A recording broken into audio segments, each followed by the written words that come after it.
they need the oxidizer with them.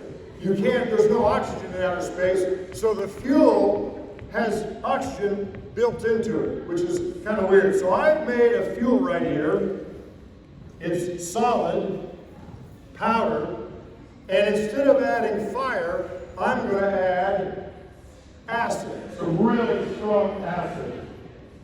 Let me put some goggles on, and this is called white fire.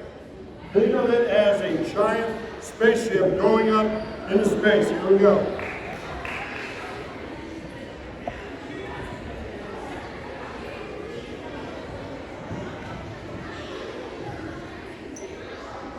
Three,